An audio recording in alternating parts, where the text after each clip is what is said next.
যে হাত দিয়ে জাতির পিতার ওই ছবি নিয়ে তারা ভেঙেছে,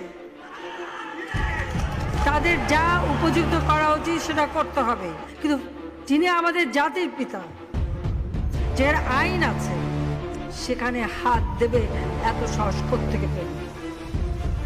জাতির পিতার ছবি নিয়ে অপমান করেছে, এত সাহস কোথা থেকে পায় আমি জিজ্ঞাসা করি।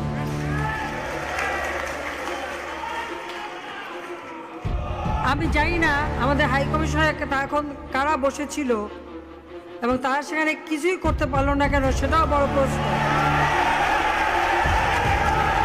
আর আমি আমার প্রবাসী যারা বাঙালি, না আমার প্রবাসী বাঙালিদেরও আমি বলবো যে যারা এই ঘটনাগুলি ঘটিয়েছে তারা চলাফেরা করে না, তাদের দেখেন না।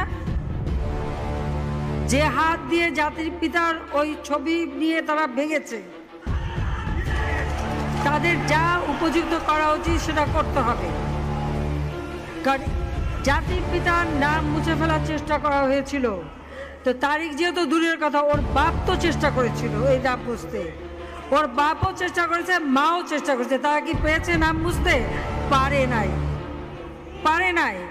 ইতিহাস কখনো কেউ চাপা দিতে পারে না।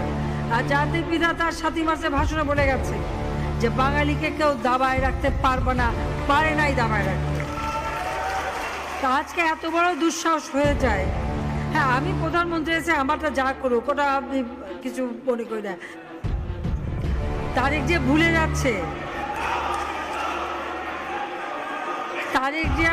যাচ্ছে, যে তার মা দুর্নীতি করে জেলে গেছে। আজকে